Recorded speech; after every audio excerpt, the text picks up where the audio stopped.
What happens when a starving predator risks everything to protect her prey, and a grizzled bear steps in to decide her fate? The forest watched, ready to crush her. But what happened next silenced even the loudest growls. You ever see something so wrong that your gut twists before your brain catches up? That was the moment Arisa, a lean, golden-coated puma with a limp in her back paw, caught the sound. Sharp, desperate, like someone begging for mercy in a language only the broken understand. She hadn't eaten in 2 days. Her ribs showed under her coat like truth under a lie. That morning, she could have gone the easy way, corner a sick rabbit or wait for something smaller to stumble. But no, of course not. Because Arisa wasn't built that way.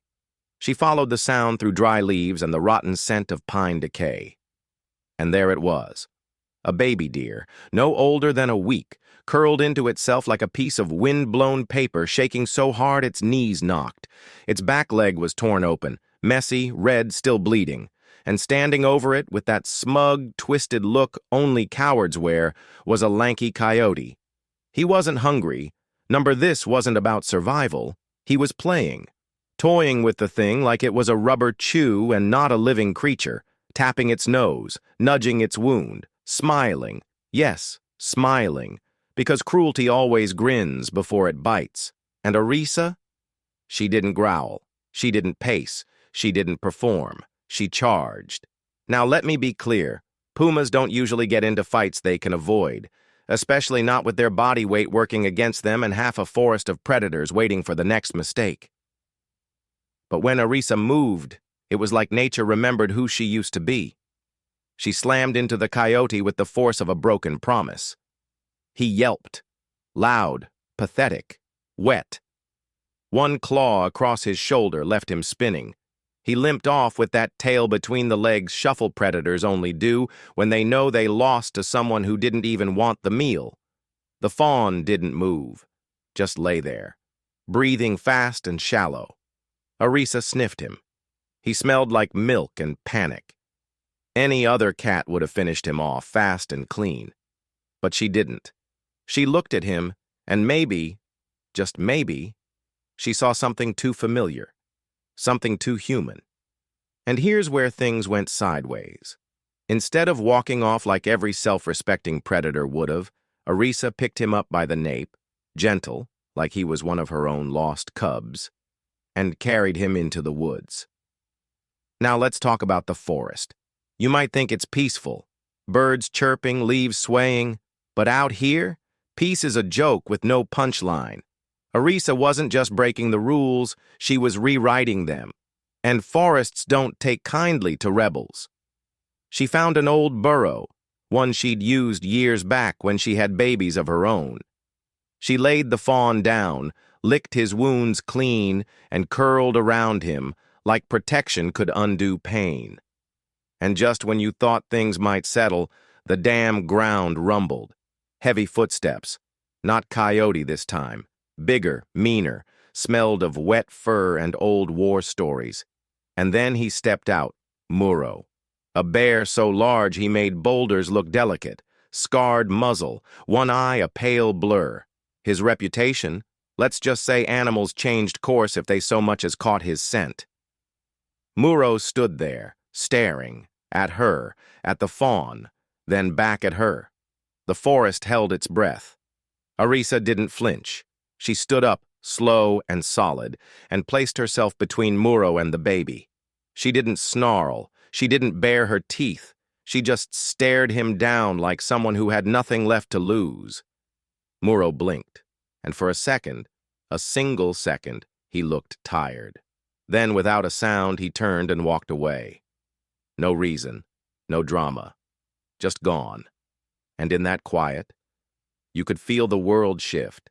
To be clear, this was just the beginning. What happened next changed everything, and you don't want to miss what came after. Stay. Because next, that forest, it stops playing fair. By the time morning dragged itself back over the ridge, the forest wasn't whispering anymore. It was watching. You could feel it. The silence between bird calls, the stillness in the trees. Like every creature from the smallest mole to the highest hawk knew something had shifted, and no one liked it. Arisa didn't sleep that night. Her body curled around the fawn like a question she didn't want to answer. The little guy, he wasn't crying anymore, but he wasn't moving either, just breathing, shallow, slow, alive, but barely. And the kicker? She had no idea what to do next. This wasn't like hunting. This wasn't instinct. This was choice. And choice is messy. She padded to the stream nearby, not to drink, but to think. Her own reflection stared back like it didn't recognize her anymore. A puma protecting a fawn? Yeah, that was about as natural as a fox babysitting hens. Then came the first sign of trouble. 3 deer appeared at the edge of the glade. Adults. Big ones. Antlers like chairs with sharp legs. Their eyes locked on her like she'd committed treason. And maybe, in their world, she had. Because what predator saves prey? That messes with the order. One of them stepped forward, twitchy, bold. "You shouldn't be near that child," he said, not with words but body language. Ears back, stance rigid, chest puffed like he earned it. Arisa didn't move, didn't blink. Another stepped up beside him, bigger, older. His stare cut through her like she wasn't even there. "Step away!" he seemed to demand. Arisa held her ground, not because she wanted to, because she had to, because leaving the fawn now meant leaving everything that mattered in that broken little body. The deer snorted, stomped once, then disappeared back into the trees, not out of fear, but warning. Next time, they might not just walk away. And then came the real threat. A hawk. Yeah, a bird. But not just any bird. This one was a scout. Flyers always know more than they should. And this one had seen the whole thing. Arisa saving a fawn, Muro walking away, and the look in her eyes when it all went down. The hawk circled once, then vanished into the clouds. And that? That's when Arisa knew word would spread, because in the wild, stories travel faster than sound.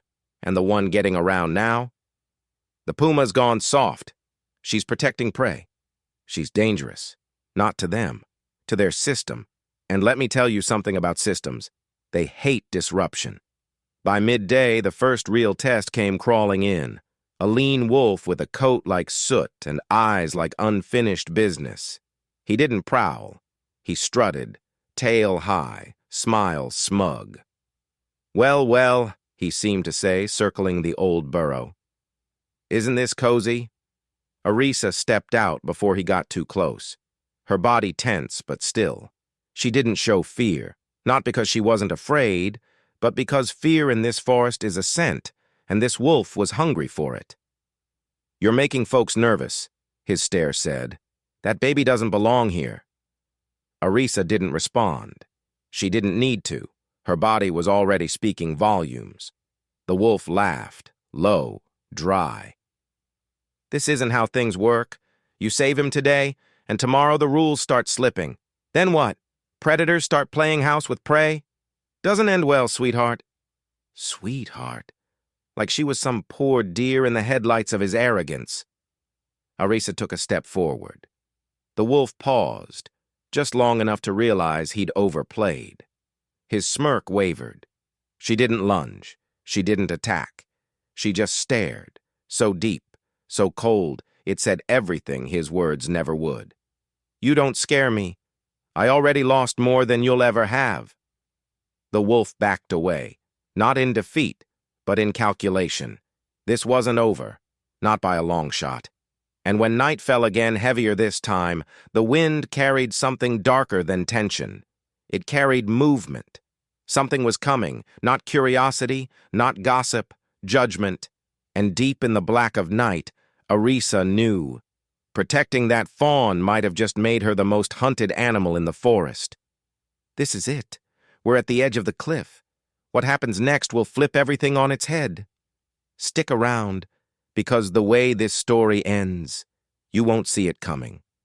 Before the sun even bothered to rise, the wind changed. Not a breeze, not weather, This was that kind of silence that wraps around you like warning tape, thick, sticky, impossible to ignore. Arisa stood at the entrance of the burrow. She hadn't eaten. Her bones ached. The fawn, still breathing, still trembling, lay behind her, as fragile as truth in a forest built on lies. And then there was thunder, not from the sky, from the earth. Footsteps, heavy, slow, deliberate. They didn't sneak. They announced. Because whoever was coming wasn't hiding. They thought they deserved to be heard. The trees bent slightly. Birds vanished. Even the flies had enough sense to leave. And there he was, Muro, same old scars, same broken eye, but different now. Bigger, if that was even possible. Not in size, in weight. Like he carried something he didn't want but couldn't drop. He didn't growl, didn't roar. He looked at the fawn, at Arisa, at the sky, as if judging who gave who the right to change the script. Then he spoke, not with words, but with his body, his posture, his stillness. "You made a mess," his presence said, "and now it's time to clean it up." Arisa lowered her head, not in submission but readiness. She wasn't backing down, not after all of this, not after everyone else ran from what was right. Muro stepped forward. She stepped in front of him. The fawn made a sound, not loud but just enough, like he knew this moment mattered.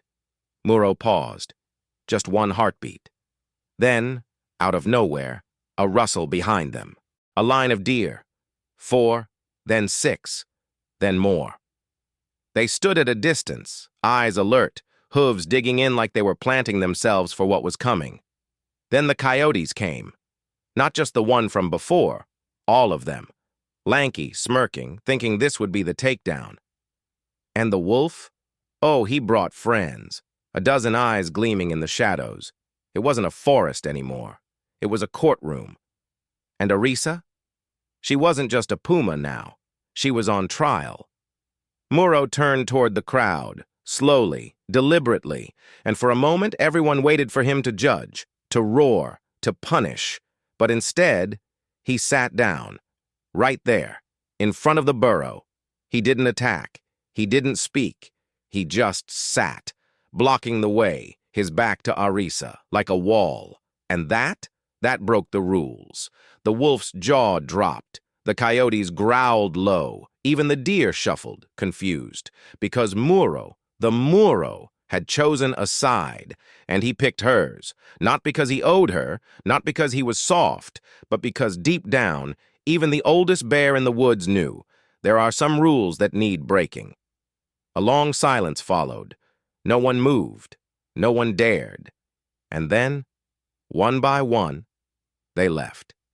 The deer first, then the coyotes, then the wolves, teeth grinding like they'd chewed on pride too long. The forest exhaled. Muro stood, gave Arisa one long, tired look, and walked into the trees without a sound. Arisa turned back to the fawn. He blinked slowly, eyes clearer now. He was going to make it. She laid beside him.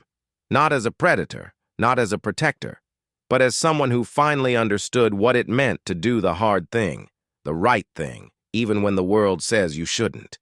Some stories end with a roar, others with a whisper. This one? It ended with a choice, and a whole damn forest had to listen.